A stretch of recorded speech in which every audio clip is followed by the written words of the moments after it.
बिंदु ओ अपना यदि दोनों ही रखती हो,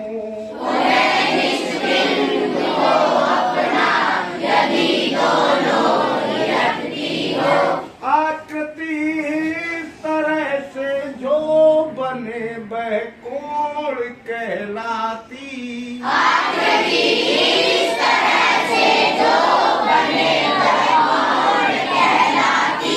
ए ओ बी या बी ओ ए से पहचान जिसकी हो,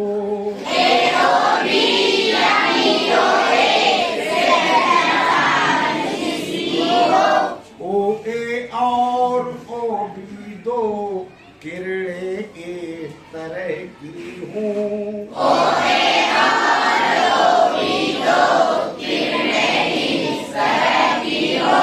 उभयनिष्ठ बिंदु ओ अपना यदि दोनों ही रखती हो,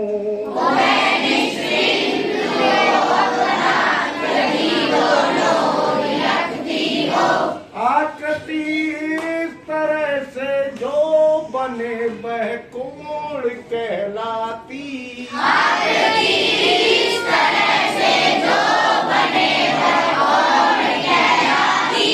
ए ओ बी या बी ओ ए से पहचान जिसकी हो,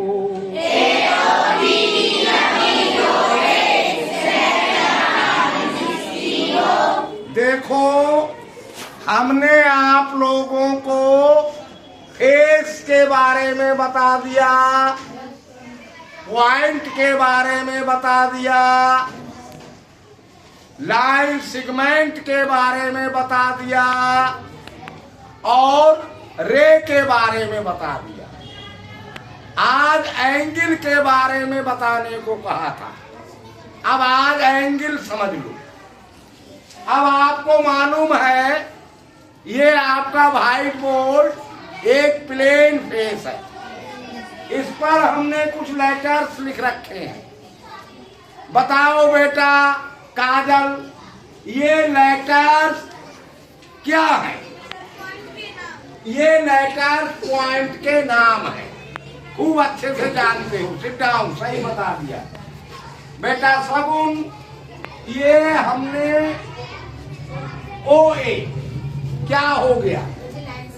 ओ ए एक लाइन सेगमेंट हो गया, शाबाश। अब ये ओ ए क्या हो गया? अब ये रे बन गई, शाबाश। ओ बी क्या है बेटा? Line segment. अगला नंबर, अब ये ओ बी क्या बन गया? रे बन गई, शाबाश। ये पी क्यू क्या है? Line segment. अब ये पी क्यू क्या बन गया? रे बन गई। पी आर क्या है? Line segment. अब ये पी आर क्या बन गया? रे बन गई। एक्स वाई क्या है? अब ये एक्स वाई क्या बन गया? रे बन गई। एक्स जेड क्या है? Line segment. अब ये एक्स जेड क्या बन गया? रे बन गई। समझ गए अच्छी तरह से? Yes sir. तो ओ ए और ओ बी दो किरणें इस तरह की हों, ओ ए और ओ बी दो किरणें इस तरह की हों। अब देखिए ये है फिगर नंबर 1। ओके, ओ ए एक रे है, जहां जहां किरण लिखा है उसका मतलब रे है, किरण हिंदी में कहते हैं। और एक रे बन गई ओ बी। उभयनिष्ठ का मतलब होता है कॉमन। क्या मतलब होता है? कॉमन। उभयनिष्ठ कॉमन जो दोनों में हो। अब ओ ए रे और ओ बी रे में ओ पॉइंट कॉमन है या नहीं है? तो ओ ए और ओ बी दो किरणें इस तरह की हों, ओ ए और ओ बी दो किरणें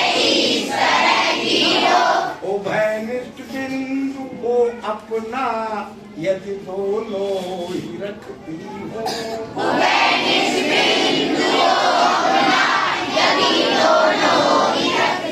अब दो रे है आपकी, एक ओ ए है और एक ओ बी है, जिसमें कॉमन पॉइंट है ओ, और इस तरह से एक फिगर बन गई। इसी फिगर को हम कहते हैं एंगल। एंगल समझ में आ गया? yes, sir। यानी 3 पॉइंट हो जिसमें एक पॉइंट कॉमन हो, उस कॉमन पॉइंट से 2 रे निकल रही हो, उस तरह जो फिगर बनेगी वो फिगर एंगल कहलाती है। जान गए, समझ गए? yes, sir। अब इस एंगल के नाम हो सकते हैं 3। कितने नाम हो सकते हैं? 3। एक नाम हो सकता है इधर से ए ओ बी। क्या नाम हो सकता है? ए ओ बी। और दूसरा नाम हो सकता है पी ओ ए। और जो हम ये चिन्ह बना रहे हैं इसको एंगल पढ़ते हैं। ऐसे चिन्ह बना देते तो पढ़ते हैं एंगल ए ओ बी। अब दूसरा नाम हो गया एंगल बी ओ ए।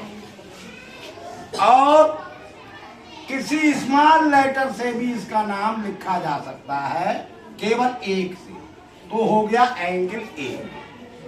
नाम रखना समझ गए एंगल का? yes, sir। हाँ। आकृति इस तरह से जो बने वह कोण कहलाती। आकृति इस तरह से जो बने वह कोण कहलाती। अब इसकी पहचान ए ओ बी या बी ओ ए से पहचान जिसकी हो। ए ओ बी या बी ओ ए से पहचान जिसकी हो। अब अगला नंबर खड़ा हो जाए। जहां तक हमने पूछ लिया, बेटा इसका एक नाम बता दो, क्या हो सकता है? Q P R. शाबाश। इसका एक नाम हो सकता है क्यू पी आर। इसका अगला नंबर, दूसरा नाम क्या हो सकता है? आर पी क्यू नाम हो सकता है, एंगल आर पी क्यू। अगला नंबर, इसका तीसरा नाम क्या हो सकता है? एल नहीं, ये वन लिखा है। हम किसी नंबर भी हम लिख सकते हैं, कुछ भी, तो इसका तीसरा नाम हो सकता है एंगल 1। ये हमने इसलिए लिखा है क्योंकि ये लिखे मिलेंगे आपको जब आप ज्योमेट्री में और मैथ आगे करेंगे, तो ये नाम भी हो सकते हैं दोनों, और बीच में भी लिखा मिल सकता है, और इस एंगल का नाम कोई नंबर भी हो सकता है। अच्छा,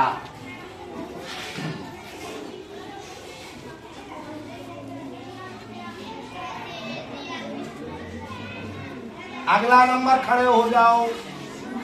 इस एंगल का एक नाम और क्या हो सकता है? जेड एक्स वाई नाम इसका हो सकता है। शाबाश। इस एंगल का दूसरा नाम क्या हो सकता है? वाई एक्स जेड हो सकता है।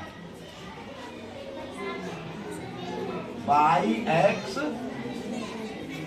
इस एंगल का तीसरा नाम क्या हो सकता है?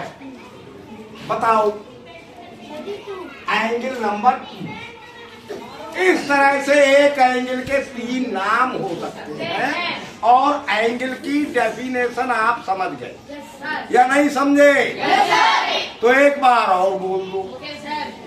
ओ ए और ओ बी दो किरणें इस तरह की हों। ओ ए और ओ बी दो किरणें इस तरह की हों। उभयनिष्ठ बिंदुओं अपना यदि दोनों ही रखती हों। उभयनिष्ठ बिंदुओं अपना यदि दोनों ही रखती हों। आकृति तरह से जो बने वह कोण कहलाती।